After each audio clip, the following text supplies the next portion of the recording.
E aí, meu amigo, minha amiga? É uma alegria ter vocês aqui no nosso Papo de Sacristia. Meu nome é Marcos e com os meus amigos Padre Samuel, com o Bruno, hoje com um convidado inédito, o Euler, lá Euler, e o nosso amigo Davi, essa camisa horrorosa dele. Não, galão da massa, né? Pelo menos não tá fazendo Importante. O programa passado era sobre a Páscoa. O galho é um símbolo pascal, né? Não, falamos sobre o coelho, agora e o galo, próximo é a raposa. A raposa. Vamos né? falar. Xingamento, né? Quando Jesus vai xingar Herodes, ele fala aquela raposa, né? Mas era uma raposa Mas máscula. ainda não havia o Cruzeiro. É lógico que não. verdade. Ou pelo menos não tinha falido ainda. Mas não tinha virado notícia. Mas assim, já que falamos aí, Ai. falamos de coelho, que foi da... Vamos falar de falência. Falamos de coelho, né? No último programa falamos sobre a Páscoa. Agora, vocês sabem por que Jesus não pediu ajuda pra ninguém pra carregar a cruz? Não. Porque ele não queria ajudas. Ah, meu Deus do céu. Eu queria ajuda. Piada terrível. Vai jogar a nossa audiência lá embaixo. Nossa senhora. Carlos Alberto de Nóbrega no socorro aqui, por favor. Não Misericórdia. deixa de assistir. Mas agora falando sério. Só você criou essa piada? Eu vi na internet. Graças a Deus, eu ia ter que exorcizar, né? Mas aqui, falando sério então. Já que falamos da Páscoa, né? Da morte de Cristo, vamos falar agora da ressurreição. Antes de falar de ressurreição, por que Cristo morreu? Todo mundo fala, Tava vivo. morreu pra pagar nossos pecados. Vai morrer, basta estar vivo, né? vivo. Mas Cristo morreu pra pagar nossos pecados, não sei o que e tal. Mas primeira coisa, né? O que é um pecado, pra começar? O homem foi criado para morrer? Ou ele foi criado para viver a eternidade? Sexta no Globo Repórter. Eu acho essa pergunta sua já tá com a cara de resposta. Não tá não, hein? Não, mas a sua entonação, eu tô dizendo, né? No sentido de. Nós somos criados para a vida, né? Vida plena, né? Eu vim para que todos tenham vida e vida em abundância. E o desejo de que todos tenham vida foi tão grande que ele acabou morrendo. Para que a gente não morresse. Olha, fechamos aí uma razoada aí agora. Amém. Acabou. Amém. Vambora. Mas é isso, né? Brincadeiras à parte, as três colocações chegaram ao ponto. Fomos feitos para a vida. Só que o pecado atravessou esse projeto da parte de Deus, né? E este pecado custou a vida do próprio Cristo. Para que nós não perecêssemos, né? A invejosa ficou com inveja que a gente recebeu a vida e era mais amada. Aí ela falou assim, vou acabar. Não deixa de ser uma inveja. Vou colocar um veneninho O pecado lá. aquilo que a escritura chama de primitiva serpente ou Satanás e tudo, né, na perspectiva que a gente lê dogmaticamente aquele trecho do livro do Gênesis, é este, de que o pecado é uma inveja angélica e humana que acaba atraindo a morte para nós enquanto seres, para a nossa cultura e por aí vai. Né, Davi? Eu sei que ele é bonitinho. Tá difícil, ele não quer... Eu largo aqui o fio e começa a... Ele tá baixando, né? Tá baixando. Ai. Mas, então, o que a igreja chama de pecado original? É uma outra questão polêmica.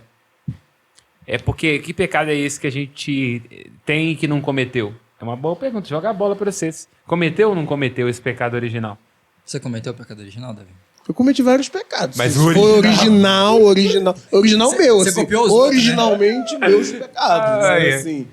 Né, agora, se o pecado de Adão e Eva, mano, queima Adão e Eva. Não tem que... Eu não tenho que queimar. O que eu tenho a ver com isso, né? O que eu tenho a ver com É isso? típico da esquerda. Mas Eu não sei de nada, eu não tava aqui. Mas Tô a brincando, pergunta, tô brincando. beleza. Deixa de saco. Colocou lá a árvore Da no meio do direita jardim. também, né? Colocou a Alguém que árvore- foi buscar pra mim lá fora. Não era minha, era do governo. Botou a árvore lá no meio do jardim. Pra que botou a árvore no meio do jardim se não podia comer? Não colocasse, gente. Ou então colocasse a plaquinha, protótipo, não coma. Não sei. Bom, vamos por partes. Mas, né? tinha plaquinha? Hum? Tinha plaquinha. Mas o povo sabia ler?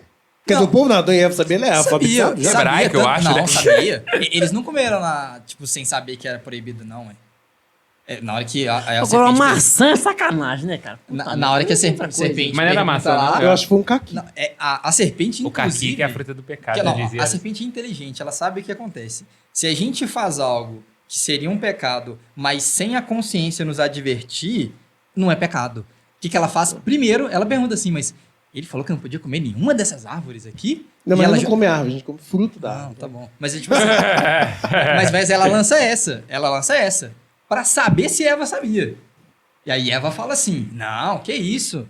pode comer. Então você tá Daquela querendo- ele não pode. Ou seja, a serpente fez questão, antes de induzir ao erro, de que, olha, primeiro eu tenho que trabalhar aqui na sua consciência para ela pesar. Depois você vai contra a sua consciência e vai comer. Então você está querendo dizer que, de alguma forma, para que seja pecado, é necessário que a gente tenha consciência daquilo, né? O pecado não é simplesmente alguma coisa que diz Deus diz não pode fazer porque eu não quero, mas algo diante do qual nós somos responsáveis naquilo que É nós consciente, somos. né, no caso. Não foi, Porque se a gente não sabe, Não então pode ser não é pecado. Na verdade, eu não Né? sei, não. Foi ela que me ensinou isso, então. Ele é um homem de cultura. Nossa. A cultura dele é a bunda. Grandes. O quê? A cultura dele é a bunda. A bunda de A bunda, grande a bunda. quantidade. É o grande homem, né? Mas eu até pesquisei uma vez sobre isso. O professor Felipe Aquino, não sei se pode citar isso. É lógico que pode, ué. Ele Ele é comenta- católico, né? A gente cita Leonardo Boff, não vai citar Felipe Aquino. Ele comenta sobre, por exemplo, uma pessoa que não teve esse contato de conseguir saber que uma coisa é pecado. Ele não tem culpa por não saber. Então, a mesma ação que uma pessoa que tem consciência fizer, pra ela é pecado, e essa pessoa fizer a mesma coisa, ela não tem culpa por isso. Perfeito. É porque isso é doutrina da igreja, né? Para que uma coisa seja pecado, ela tem que estar alicerçada nesses 3 pontos. Tem que ser uma matéria pecaminosa, a pessoa tem que ter consciência do que está fazendo e tem que ter liberdade. Agora, quando, Isso está lá na serpente. quando eu falo que tô pecando, eu tô pecando lá contra os 10 mandamentos. O que tiver lá nos 10 mandamentos, eu tô pecando contra. É, frontalmente. Mas permanece a pergunta. E o original? Porque o Davi acabou, eu não estava lá.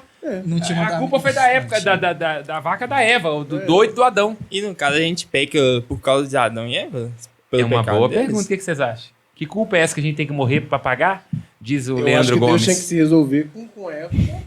Eu não tenho que responder por isso, não. Ah! Não sou obrigado. Não me Isso aqui tá sinto. parecendo um negócio da Lava Jato. Não me sinto. Não, isso interessante que é a- pecado culposo. Quando não há intenção de Ou então a pecar, CPI do pecar. governo Bolsonaro. É interessante que quando a serpente coloca isso, então, na humanidade, essa suspeita de Deus, né? Esse questionamento, mas será que o que Deus está falando é de fato o melhor? Será que eu não tenho a capacidade de discernir sobre o que é melhor para mim? Não é possível que eu não possa decidir o que é bom, o que é certo, o que é errado. E aí, ela coloca em xeque aquela seguinte questão. Deus, sendo o nosso Criador, nós estando neles, nós seguimos conforme as leis que ele criou. E ela coloca a seguinte questão: será que a gente não devia viver de uma outra forma diferente? Porque às vezes Deus está querendo passar perna em você. E aí uma pergunta para tocar em você, mas começa primeiro no seu caso. Você sente que isso existe dentro de você, de vez em quando, uma vontade de dar um jeitinho para quê? Todo mundo, não? Pois é, então é isso. Um jeitinho O brasileiro. pecado original não é cometido, ele é contraído, vem no pacote, é de fábrica. Então, você não estava lá, mas Eva continua estando aí.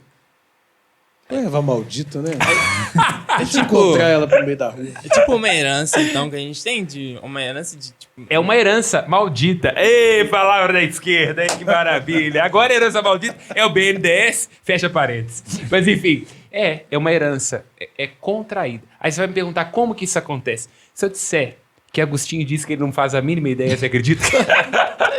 Agostinho, Santo Agostinho, agora não é o Carrara, uma não. pergunta Se ele não sabe, eu vou saber.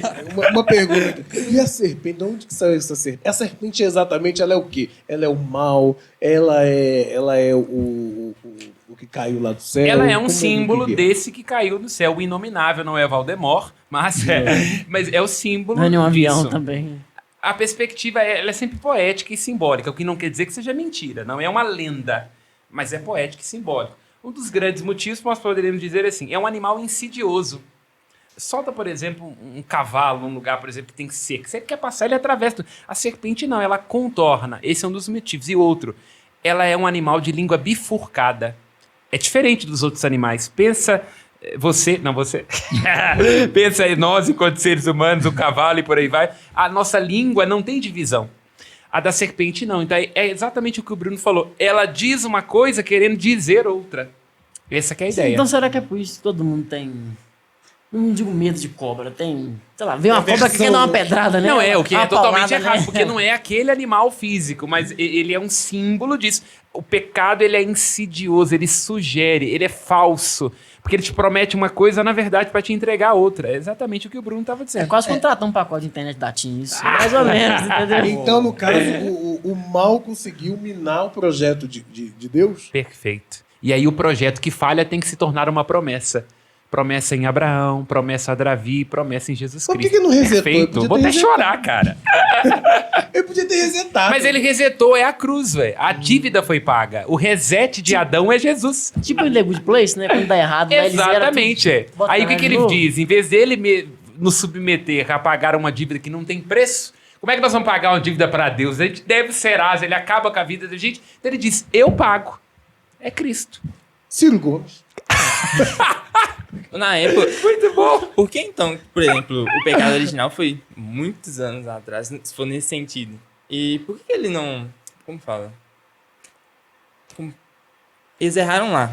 Ele, tipo, esperou esse tempo e em Cristo que pagou os pecados. Tipo, teve esse tempo. Foi parcelado, né? Precisava preparar o povo, Isso, né? isso. Existe uma... É isso que eu ia perguntar também. Por que esperar esse tempo todo? Porque de Adão até Cristo, quanta coisa não aconteceu? Por Poderia que ter espe- resolvido rapidamente, né? Rapidamente. Vou deixar o Bruno falar, depois eu introduzo uma coisa. Pode falar, por favor. Eu não sei mais o que eu vou falar. Não, Ei, voltou! Ele voltou! A volta dos que nem Nárnia, foram. as crônicas de Nárnia, que o C.S. Lewis ele usa muitas coisas das crônicas de Nárnia a partir das escrituras. Por que tem lá os 4 filhos de Adão, as 2 filhas de Eva, os 2 filhos de Adão aqui, né? A Lucy, por aí vai, né? O pessoal das crônicas de Nárnia. Por que eles é que têm que resolver os problemas de Nárnia? Porque a ideia, a tese é, porque o que atrai os males para Nárnia através da Jades, que é aquela feiticeira de gelo, é o fato de que os homens é que cometem o pecado. Então, é a falha dos homens que atrai para Nárnia tudo aquilo que é mal e por aí vai. A ideia que está nas crônicas de Nárnia é aquela que Agostinho diz: quem te criou sem o seu concurso, não te salvará sem seu concurso. Então, o homem agora é responsável para ele mesmo atuar no projeto de redenção. A redenção não é simplesmente uma coisa que Deus dá e faz assim, você resolve o problema. Não. O homem se torna profundamente associado para que a cura venha a partir de Deus, mas com uma ação do homem. Vamos trazer um exemplo disso na Escritura. O povo estava reclamando no deserto. Aí Deus mandou o quê? Maná. Serpentes. Ah. O que ia falar? Maná. O maná para coisa boa, né? Mas quando o povo reclama mais do que devia, manda serpentes. Na perspectiva do livro, né? Do Pentateuco. E aí, depois desse momento que ele manda as serpentes, ele fala com Moisés, constrói uma serpente de barro, coloca no alto para que todo mundo que veja a serpente possa ser curado por ela. O que vocês acham que isso quer Mas se dizer? parece idolatria, né? Você vai ficar olhando Não, assim. mas é o mesmo princípio da vacina. O que é uma vacina? O que vai estimular o seu organismo. E o que geralmente é uma vacina? Ou é um pedaço de uma proteína, cepa, né, é uma cepa, ou é um vírus inativo. É isso. É necessário que haja uma participação, entende? Então essa que é a ideia. O homem tem que participar na redenção. No caso, esse tempo de Adão e Eva até Jesus quando morreu na cruz, até hoje, no caso, que depois que Cristo morreu, a gente tem que dar o sim lá, tipo, olha, eu quero essa vacina, então vou me esforçar. Mas nesse tempo foi um, como fala? Uma pedagogia. Tipo, pra falar, olha, como fala? Vocês erraram, mas eu vou dar essa salvação e vocês têm que aceitar. Tipo Não é só isso. É porque a ideia é o seguinte: o homem precisava de amadurecer a sua consciência. Uma das consequências do pecado é a ignorância. O que significa ignorância? Que o pecado nos deixou mais burros. Então, A internet também. internet Exato. também. Mas então a ideia é de que o homem regride. Quando você vê, por exemplo, aquela imagem da criação na Capela Sistina, é muito bonito, de Michelangelo, quando Adão e Eva são criados, eles estão jovens. Depois você olha, depois do pecado, eles ficam com o rosto bem fechado, bem envelhecido. Essa que é a ideia. O pecado ele desregula e nos deixa mais burros. Portanto, foi preciso que houvesse etapas de amadurecimento da consciência, de modo que os homens fossem preparados para receber a revelação da plenitude dos tempos. Essa que era a ideia. Então o texto ele vai mostrando que a partir do pecado, lá da maçã, seja lá o que foi, você tem cada vez mais uma atmosfera de desconfiança, de morte, até que um irmão chega a matar o outro. Essa que é a ideia, entende? Então aquilo que era bom jardim se torna um deserto, uma fonte de urticárias. Um irmão mata o outro. O primeiro homicídio é um fratricídio. E aí, portanto, é necessário, então, ir conduzindo o povo que se torna um povo ignorante, maldoso, com o coração endurecido, até o momento da revelação em Jesus Cristo. Agora isso tudo é fantasioso, né? Adão, Eva, serpente. Mas aí é que eu falo, sempre insisto, essa É pergunta... alegórico, menino, não é fantasia. Obrigado, é um professor. Deixa eu te dar uma brincadeira. Mas o que Aquele do Rio, né? Tá com no carnaval. Exatamente. Porque o fantasioso pressupõe que é uma mentira descabida, saci pererê. Entendi. Agora o mito não. O mito significa que é uma coisa que excede a nossa... Não é o mito Bolsonaro. Esse é mito. Excede a nossa capacidade de compreensão.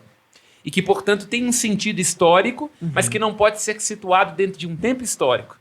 Então, Adão e Eva existiram do ponto de vista da objetividade crônica? Muito possivelmente não. Mas sim, em algum momento, a humanidade pecou e houve um pecado original e ele chega até nós, não porque cometemos este pecado original, mas por comunicação, né? Ele não é um pecado cometido, mas ele é contraído. Essa que é a ideia. Interessante, você comentou mais cedo de 10 mandamentos. De fato, ele vai apresentando várias regras, né? A gente tem 10 mandamentos, mas a gente for ver toda a Torá, tem um mandamento pra caramba ali. Que aí são aqueles mandamentos que Moisés... Chegavam a ser 613 na época de Jesus. É muita regrinha. Mas ele faz isso de alguma forma querendo orientar e guiar aquele povo ignorante, mas ele fez algo interessante também. No coração de cada um de nós, ele colocou um desejo de infinito, de algo grandioso, que era para lembrarmos para onde a gente foi criado, e também nos colocou um sentimento e a sensação de que existem coisas que são certas e existem coisas que são erradas. Mesmo se a gente sair ali do que a gente está acostumado com uma moral católica, às vezes as leis romanas, mesmo se a gente vai para outros povos, vocês veem que cada povo ele sabe que existem coisas que são erradas e tá dentro do nosso coração. E essas coisas se aproximam de cultura. Muito. Mesmo culturas diferentes. as Algumas coisas são se absolutamente aproximam. divergentes, mas há outras, e aí essa é uma correção que nós temos que fazer aos antropólogos contemporâneos, que diz que tudo é cultura e, portanto, as coisas não precisariam de ser. Há pontos que são sempre muito coerentes em muitas culturas. A ideia de não matar, a ideia de que uma certa ideia de bem, de generosidade, de justiça, isso é comum a todos os povos. Agora, vocês sabem por que o 7 é cortado? Por quê? Tem um professor que falava o seguinte: quando Moisés estava lá escrevendo os mandamentos, Deus falava, amar a Deus sobre todas as coisas, e ele, tudo bem. Não matar, tudo bem. Não roubar, tudo bem. Aí quando chegou no 7, ele, não cobiçar a mulher do próximo, esse não. Bom, há controvérsias, enfim, né? Se bem que é um texto muito polêmico, que na verdade não é só a mulher, mas é o jumento também. Mas a gente escolhe um outro programa para tratar desse assunto. Mas o que você disse, Será que introduziu... homens que escolhiam um jumento ao invés de pensar a mulher? Pode ser. Tem de Corta tudo. essa parte também, gente. Nós vamos ter um... Vamos censurar. Só tem um problema para esclarecer essa dúvida. Mas o fato é, o desejo de Deus e a consciência daquilo que é certo e daquilo que é errado na perspectiva cristã está inscrito no coração do homem. E o pecado não é outra coisa, em última instância o pecado, do que tentar determinar por si mesmo aquilo que é bom, o que é ruim, o que é certo e o que é errado. E é o que a psicanálise depois traz, a ideia da perversidade, né? O perverso é esse, é justamente esta pessoa que acha que todo mundo e tudo que existe tem que estar ao alcance do seu fetiche, da sua vontade, que não há lei, né? Um perverso é um psicopata. Não tem lei para o seu desejo, para a sua vontade, né? Então, o pecado é uma perversidade. Uma psicopatia, às vezes menor, maior, mas é isso, né? Você fala de perversidade, eu lembro de um exemplo que eu já ouvi algumas vezes, que é o seguinte: todo mundo foi criado para a verdade. Nós desejamos a verdade e Cristo é a verdade. Porém, a gente não necessariamente quer que todo mundo queira saber essa verdade. Por exemplo, não tem uma pessoa na face da Terra que não queira saber a verdade sobre as coisas e que tenha medo de ser enganado, que vai ficar incomodado. Isso é Aristóteles, tá? Que fica incomodado. O bem é aquilo a que todas as coisas tendem. Porém, Tudo quer o bem. nem todo mundo está disposto a ser verdadeiro com o outro. Olha o que o pecado faz com a humanidade, a confusão. Eu não quero ser enganado. E eu vou ficar boladíssimo se eu for enganado na menor coisa. Porém, dependendo, eu posso enganar o outro ali, porque, tipo assim, não vai me incomodar mesmo. E isso é ali. uma perversidade. É uma má inclinação que o pecado nos leva. E para citar um exemplo muito concreto disso, quando as pessoas falam, mas por que e para que a lei e o pecado? A ideia seria um exemplo claro. Pensemos, eu posso comer toda a quantidade de açúcar que eu quiser? É lógico. Vai chegar um momento que eu vou colocar tanto açúcar para dentro que as minhas células não vão ter condição de processar isso, nem o meu pâncreas, e eu posso ter uma diabetes que pode ser ali pontual ou pode se arrastar para o resto da vida, irreversível. A ideia seria isso. Posso, mas não me convém. Vai lembrar o apóstolo Paulo. Então a ideia é a semelhança daquilo que a gente vê na biologia e na nossa psicologia, que nós temos limite. Nós não nascemos, por exemplo, para ficar sem respirar, ou não nascemos, por exemplo, para não ter os nutrientes necessários. Então a noção do pecado é essa. Então o limite, na verdade, ele não é uma proibição pelo desejo de proibir, mas é o fato de que um trem fora da linha descarrilha. Mas, então, de tudo que a gente falou e tudo mais, assim, já que Cristo veio, ok, entre Adão e várias gerações aí, foi lá e morreu na cruz para pagar pelos nossos pecados, e por que então que A gente continua pagando. Não, por que continuamos pecando? É uma boa pergunta, o que vocês acham? Burrice? Não, burrice já falou, né? Que todo pecador. Não, você fala burrice sua pergunta? Não. Não, burrice, pecar por burrice. Também. Porque a gente busca no lugar errado. Essa que é a ideia, complementando o que o Bruno falou. É que a ideia é o bem é aquilo a que todas as coisas tendem. Mas alguém que sofre de diabetes e tem muito desejo de açúcar, ela acha que aquele açúcar é um bem, mas não é um bem, é um mal, entendeu? Então a ideia é todo mundo quer o bem. Um psicopata quer o bem, o seu bem. Uma pessoa que está roubando agora lá na corte da Dinamarca, porque no Brasil nós não temos políticos, ela quer o seu bem. A questão é que ela busca o bem no lugar errado.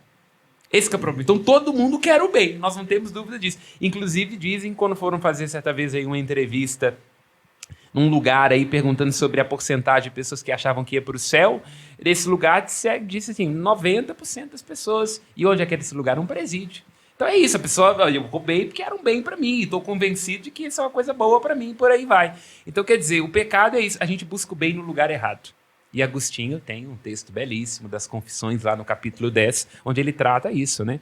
Eu te buscava nas coisas informes, que não existiriam se não existisse em ti. Tu brilhaste, cintilaste, rompesse minha surdez, exalaste o teu perfume. Então logo respirei, suspirando então por ti, tarde te amei, ó beleza tão antiga e tão nova. Te buscava fora, tu estavas dentro. É Agostinho, depois de 30 anos tomando Heineken, outra cerveja de má qualidade, ele chega com a conclusão que ele buscava fora o que está dentro. Não, mas você disse que a Heineken é de má qualidade, eu não entendi. Opa! Eu acho que não. Agora você confundiu Errou, isso é um aí. pecado. Eu tomo cervejas artesanais e os vinhos do Padre Wagner. É que é reserva, meu irmão. Sobre isso do porquê continuamos pecando, eu já vi algumas coisas sobre isso, mas o que eu tenho em mente é que, tipo assim, ó, Cristo ele precisa de um consentimento nosso. Tipo, olha, eu quero que a morte do Senhor vá na minha vida, porque ele não pode, tipo, não é que não pode, nossa senhora, mas ele morreu pra nos salvar. Você pode dizer que ele não pode forçar, ele não pode arrebentar Isso, a porta. tipo assim, ele não pode nos salvar. Ele mesmo dizendo, eis que estou à porta. Sem a gente querer. Então, ele falou, olha, o pecado é ruim, olha o que ele fez comigo. Aí tá ele lá na cruz, todo machucado, todo... Tipo, ali tá o que é o Surrado, pecado, né? todo surrado. É o que... Não sei qual parte da Bíblia, mas fala que, tipo, ele ficou tão machucado que nem parecia uma Desfigurado. pessoa, mano. É Então, Isaías. ele fala, olha, pecado é ruim e tá assim. Mas pra isso, morri pelos seus pecados. Mas você é livre pra se quiser continuar pecando, o pecado só leva a isso daí, ó. Então, você tá livre, eu quero te salvar, mas falta um esforço seu. Então, acho que o pecado é uma liberdade, aquela liberdade. Tipo, olha, o passarinho, ele... Como fala? Ele é livre pra poder... Ele é livre. Mas se ele ir pra debaixo da água, ele... Tipo, essa liberdade vale? Ele não é um avatar ainda, né? Mas assim, Eu eu queria traduzindo o pegar- que você disse, desculpa te interromper, a liberdade não é absoluta. Uhum. E, logicamente, a redenção pede a nossa participação. Assim, Né? pegando assim, um gancho do que ele falou, eu acho assim, né? Uma pergunta, né? Que eu vou deixar aqui para todos os meus colegas e as minhas colegas que estão aqui também, né? São Você todos- aí de casa, responda essa pergunta do Davi no É o quiz, é um quiz. ou aqueles fóruns antigos. Se o preço já foi pago, então eu já estou salvo? E protestante, eles adoram falar isso. Para Calvino, se você tiver uma conta bancária grande, sim. É um indício que você tá salvo. É porque né, o preço já foi pago, já foi morto, já foi chicoteado, já tá, né, já tá lá. Eu que vocês creio acham, nele, hein? já fui batizado. Isso então, é uma aparente aporia. Nós já demos a resposta. Nós já demos. E aí, estamos salvos ou não estamos? Porque a ideia é o seguinte, vamos pensar, traduzir para um exemplo concreto. Você está devendo no seu cartão de crédito uma despesa milionária. E você pagou. E isso significa que você nunca mais poderá dever? Essa que é a ideia. Faz sentido. Então, quer dizer, Jesus pagou a dívida de todos os pecados de antes do momento em que ele foi crucificado e depois. Quer dizer, está tudo pago. Mas eu posso continuar fazendo uma dívida para mim. Mas como é que eu resolvo se já está pago? Basta ir até o banco infinito das graças dele para saldar a minha dívida. Então, os sacramentos, a confissão, é uma maneira de você ir a este banco das graças que é Cristo e dizer, olha, estou devendo de novo, você paga. Essa que é a ideia. E ele continua pagando. É aquela parábola que ele disse. Quantas vezes nós fomos até ele pedindo para pagar, ele vai pagar. Porque já está tudo pago. Mas é preciso não comprar, é preciso pegar o bilhete. Essa que é a ideia. Eu tinha uma outra... Então, aí respondendo, desculpa te interromper, é de que ele já pagou a dívida, mas a gente pode escolher continuar devendo. A gente pode, porque nós somos livres. Inclusive para negá-lo. Porque a exigência fundamental do amor é a liberdade. Inclusive para virar as costas e dizer, não quero, não servirei. O que você fala? Eu tinha outra noção, assim, sobre ele pagar todos os Por pecados favor, traga ela aqui. Não, eu falo...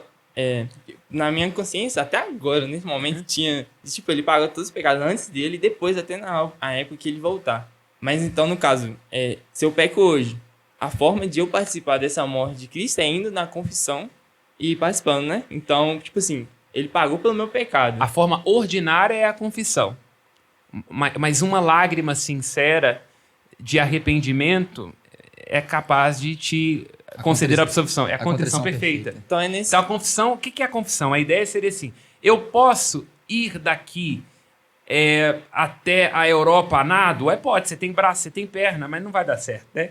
Ou eu posso atravessar um rio a nado? Posso, é mais difícil. Agora, se eu tiver um barco ou um avião, fica mais fácil. Então a confissão é uma certeza garantida de que se você apresentar o seu pecado, ainda que com uma contrição imperfeita, que é a atrição, tipo assim, meu Deus, tô com medo, tipo, inferno, eu disse que não ia morder, mordi, como é que eu vou fazer? Aí vou lá no papel, pelo amor de Deus, eu tenho medo danado do inferno, lá deve ser quente pra caramba. Isso já é suficiente. O padre vai escutar seu arrependimento, te deu a absolvição, acabou. Agora, não tem um padre. Ou, sei lá, acabei de cometer um pecado, roubei, fiz alguma coisa grave, mas naquele exato momento eu me arrependi. Se for um ato de contrição perfeita, um arrependimento do filho pródigo, ali já se dá o perdão. E a ideia do inferno? Ela consegue se encaixar na questão da redenção de Cristo? Porque, Eu sei lá, eu te devolvo a fico pergunta. pensando assim, eu não sou pai, mas se eu fosse pai e meu filho errasse, não ia tacar fogo Eu te nele, devolvo não. a bola, o que você acha? Não, antes disso, Tem dois temas que eles andam muito juntos, que eu acredito que merecem programas próprios. Cara, seria interessantíssimo. Você falou do inferno, mas eu acho que mais ligado ainda com essa fala do padre é o purgatório. O fato de eu ir lá na confissão e o padre lá me dá o Eu faço um sacramento... pouco de mais elegância, né? Tô brincando. Mas é um peito, mas é um peito, né? Depois da 100ª confissão. ainda fez com a mão esquerda, ainda Assim, chegou a é desleixo. como se fosse um peito, você Seu solta a herege, banda eu vou me assim, ó. afastar aqui. Eu tô tomando tiro porque não tô deixando o povo falar. Agora eu tô do lado de um herege vestido de vermelho. Alguém devolve o Bruno. Às vezes alguém tem em casa pode pensar que eu sou padre. Eu quero ter que garantir que eu não sou, entendeu? Eu vou fazer assim, Não, tá mão certo. esquerda, do jeito que a pessoa não tem dúvida. Mas é outro tema interessantíssimo. O padre lá e... Vai embora, meu filho, não quero ver você conversando mais, não. Quer dizer que eu já vou pro céu direto? É outro tema também. Ou será que eu fiquei com marcas aí? Fica aberta a Mas pergunta. um batizado iria pro inferno? Com certeza. Um batizado? Certeza. Mas como são perguntas interessantíssimas. Muitas vezes de tobogã. Nós temos que falar sobre o inferno. O que eu diria para responder um pouco a sua pergunta, Deus nos criou livres. Então o inferno não é uma invenção de Deus. Não está escrito lá no livro do Gênesis, no princípio Deus criou o céu, a terra e o inferno. Quem criou o inferno? Nós. Todo mundo numa festa de fim de ano sabe que a gente pode atrair o inferno para nossa casa. É. Então é isso. O inferno não é um lugar onde Deus manda que a gente vá, mas para onde nós vamos. Um ato de liberdade. Aí você introduziu uma coisa muito bacana que é a doutrina da igreja profunda. O que é o pecado? O pecado é um exercício da liberdade como uma recusa. Por detrás do que você falou é isso. Um exercício da liberdade que é o meu direito, de modo que eu faça igual ao pássaro, né? Que quem quer mais do que lhe convém, acaba perdendo o que quer e o que tem, não é? Quem pode voar e quer nadar, tempo chegará, parafraseando Padre Antônio Vieira, em que não voará nem nadará. É o que acontece com o conheceu um mergulhão. Exatamente. O mergulhão, aí é a Nunca adaptação. conheceu um mergulhão. O mergulhão seria o purgatório. Quer dizer, eu vou dar uma descida aqui, mas eu volto. Mas aqui, tinha necessidade... Nossas analogias, alegoria. As alegorias. Eles estão andando muito com Jesus que fazia parábola. Tinha necessidade da forma que Jesus morreu? O cara ser pregado na cruz, ser chicoteado, sofrido pra caramba. Tinha um jeito melhor, não? Uma flecha de lado. O padre pode me corrigir, mas uma vez eu vi um negócio. Brutalidade, Vi na internet, cara. não é verdade. Não, e inclusive O que acontece? eu sinto liberdade. Às vezes vocês também podem me corrigir, porque vocês apresentam uma coisa que eu nunca escutei falar, ou estão com a perspectiva errada. Não é só os padres que são iluminados pelo Espírito Santo, não. É toda a igreja. Os bispos também, de vez em quando. Mas pode falar, por favor? Pode falar. Oh, Jesus. Você viu uma coisa na internet? Ah, tá. Vou te dar a benção. Ele pode Olha como é que corrigir, então melhor do que eu faço Olha que foi com a mão esquerda, hein? Com a mão esquerda, A direita do Senhor fará maravilhas.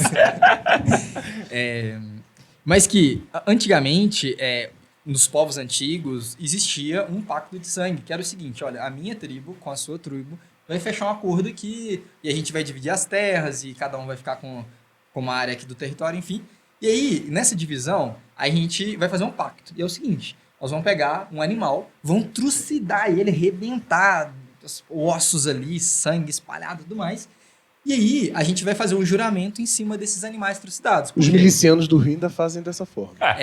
Deus me livre. é uma forma de mostrar pro outro que, olha só, a gente tá fazendo um pacto. Porém, se você falhar com esse pacto, é isso que vai acontecer com você. Vai ser morte, eu vou entrar lá. E é assim mesmo, se você vai falhar, ser guerra. E vai acabar com tudo. Deus se aproveita dessa imagem pagã para poder falar com o seu povo o seguinte: olha, não é que eu criei o inferno pra vocês morrerem queimados. Porém, eu te trouxe a vida e tô te dando um caminho. Aqui é o paraíso, aqui é o céu para que eu te criei. Se você sair disso, meu filho, é despenhadeiro, você vai cair e vai sofrer. Eu te criei, eu sei que você é feliz aqui. Eu sei que se você não estiver aqui, você não vai ser feliz, eu sei que você vai sofrer. Ele faz isso com a gente. E aí o que ele fez então com o povo judeu? Ele usa essa imagem. Os sacrifícios lá no templo são isso. Olha, nós fizemos um pacto com Deus, uma aliança. Se a gente falhar, vai acontecer isso aqui com esses animais. Não porque Deus vai vir como castigador e vai fazer a gente sofrer, mas é porque ele nos criou para a felicidade desse jeito. E ele que tem um manual de instruções. Ele é amor para quem o ama, mas ele é fogo consumidor para quem não o respeita. Não o Isso ama. diria Nietzsche. E tem uma razão de ser, porque às vezes o Deus do Antigo Testamento parece ser cínico, maldoso, e tem possibilidade de interpretarmos assim. Exceto por uma outra coisa. Eu não costumo bater em Nietzsche, não, mas aqui eu vou me dar ao luxo para complementar o que ele falou. Exceto por uma coisa. No Antigo Testamento, continuamente ele pedia ao povo fidelidade, o povo não fazia, mandou fogo do céu, Sodoma, Gomorra, e por aí vai, dilúvio, aquela coisa fácil. O que ele fez quando ele se cansou? Ele assume o lugar da vítima. Essa que é a ideia. Então, se é o povo que tem que morrer como consequência do pecado, então eu morro para que recaia sobre mim a consequência do pecado. Essa é a grandeza do amor de Deus. É por isso que ele se torna o cordeiro. A ideia é ele fala assim, não faz, tá vendo aqui o sacrifício? Pode acontecer isso, que seriam os holocaustos, entre aspas, né? Faz. Não, eu faço, eu sou o cordeiro, então. Aí a ideia, que é muito bonita em Ezequiel, que ele diz, Deus pede o tempo todo o povo que tem um coração de carne.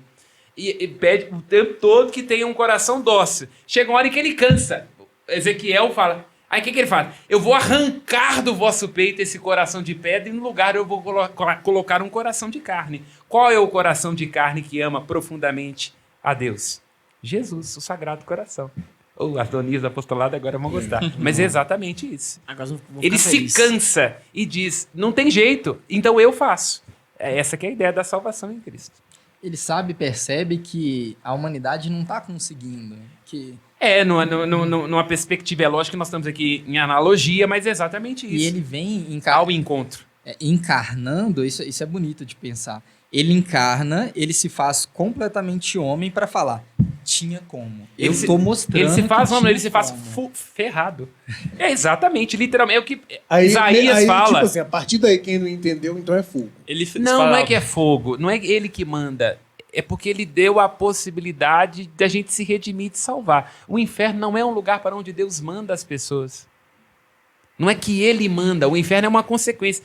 Trago mais uma vez o exemplo do caso de alguém que sabe que não pode comer alguma coisa e continua insistindo. Não é que o pâncreas chega uma hora que vai, já falei para não comer doce, agora eu vou explodir. Não, porque chega uma hora que tem tanta açúcar ali, não tem insulina suficiente para isso. Diabetes. Então o inferno é isso. Não é que Deus é que joga, mas é uma consequência natural. Um trem que sai fora do trilho, descarrilha. Não é que o trilho se revolta com o trem. É porque o trem não anda fora do trilho. Essa que seria a ideia. Agora, é lógico, tem várias imagens de Deus ao longo da história, sobretudo do período medieval, um Deus que castiga. Aí a pessoa tem que ir para um divã na terapia. Se ela acha que Deus é um perverso ou se há alguma perspectiva religiosa, como foi o caso do jansenismo, que influenciou muito a moral mineira, de que Deus é um castigador, um perverso, aí não tem a ver com revelação. E a gente Heresia, inclusive. teve um programa passado que foi falado sobre a confiança no magistério, né? E aí eu vou falar assim, agradeço a cada um de vocês que ajuda aqui a Serra da Piedade, e eu vou dar um outro exemplo, como que a igreja é mãe.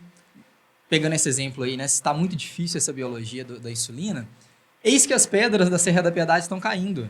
E aí vem então os padres, procuram estudiosos, especialistas, estudar essas pedras e a movimentação, e elas estão descendo e tudo mais, e fala assim, diminui o fluxo de veículos, porque senão vai acelerar esse processo, essas pedras vão cair e vai matar a gente.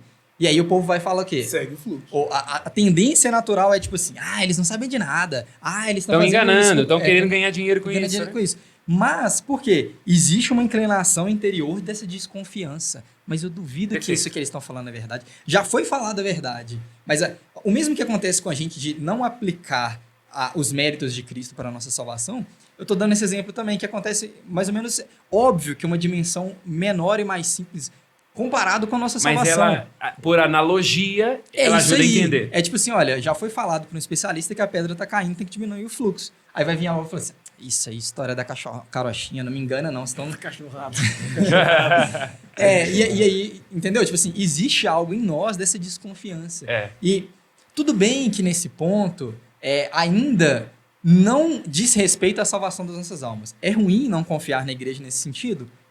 Mas fica pior quando a gente olha e fala assim, a igreja está falando que isso é pecado, mas eu não acho que isso é pecado.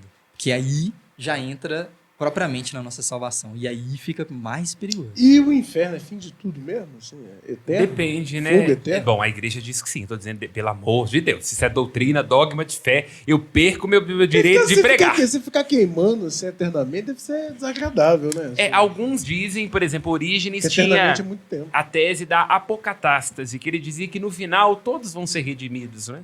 Mas isso não é o que a igreja acredita, não.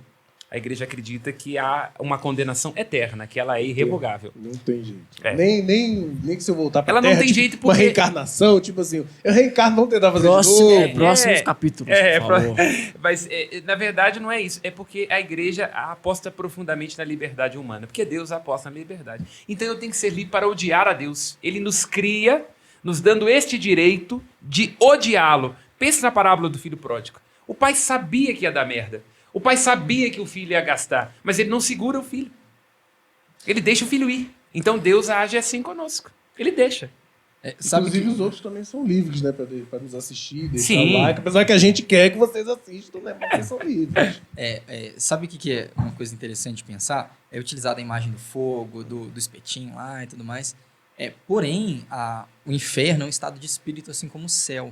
Então, imagine que você vai estar numa condição que você vai estar completamente afastado, privado de Deus. Tipo assim, hoje, enquanto a gente está vivo, o Espírito está com a gente, está nos purificando, está nos ajudando. Imagina você viver sem isso. Você vê como imagina, tipo, uma criança indignada com o pai porque o pai não tá dando ovo de Páscoa para ela. E gritando, emburrada. Agora imagina que isso vai aumentando e, tipo assim, vai ter espírito lá que também tá Não, o sofrendo, inferno é uma criança que vai birrenta. instigar. Vamos tentar fazer o seguinte exercício. Todos que estão no inferno odeiam a Deus e tudo aquilo que ele criou.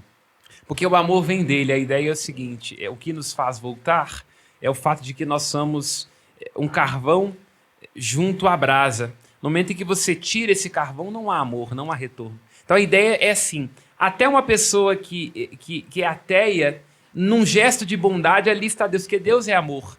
Então, ainda que ela não reconheça, e às vezes não reconhece por um limite de criação, né? Há homens de profunda boa vontade, mas que sentem que não têm fé. Então, ali naquele momento, naquele gesto de caridade, há o amor divino. E as pessoas Porque ele é a de fé? centelha E as divina. pessoas de fé vão pro inferno? Aí eu não tenho dúvida. Santa Teresa disse que o inferno é pavimentado com crânio de bispo. O azulejo do inferno é crânio de bispo. Tinha Ainda bem que não falou de padre.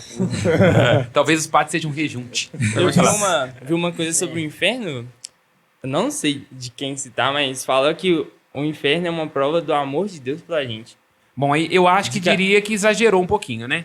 Do questão do... É. De tipo assim, da liberdade. Ele não criou o inferno. A liberdade, sim. Mas de tipo assim, ele é tão livre que... Como fala? Não cria o inferno, mas deixa a liberdade da pessoa falar, olha, eu não quero viver longe do Senhor. Então, É lógico. Deus sofrendo pela gente, tipo, olha, não queria que você escolhesse isso, mas se você quer, E tem pode que ir ser lá. livre. E sobre isso, nem é o assunto, mas como ele falou sobre as penas, ele, tipo assim, ó, Deus é a fonte de todo de amor. E quando você está longe, então é como se o inferno fosse puro ódio, porque um pinguinho de alegria que a gente sente aqui vem de Deus, mesmo pessoas cristãs não que são, mas imagina um lugar que não tem nem esse pinguinho, sabe? É nesse sentido. Por isso que, pra mim, tem que ser... Na minha concepção, essa situação, ela é eterna. Porque se você não tem um pinguim, cara, você vai nutrindo e vai, tipo assim, sabe? É um sofrimento eterno se você não tem nem essa faísca. Podemos Mas quem depois... falou que é fogo, enxofre? Quem falou? A propaganda da imagens, igreja né? que tinha que demonizar os outros cultos. Porque o tridente do demônio é o tridente de Poseidon. Isso foi uma propaganda da igreja. E, inclusive, quero aproveitar o adendo aqui para introduzir isso. Já deixei claro que eu sou um padre católico, né? Pelo amor de Deus. Visto clésima, todo direito dentro do script.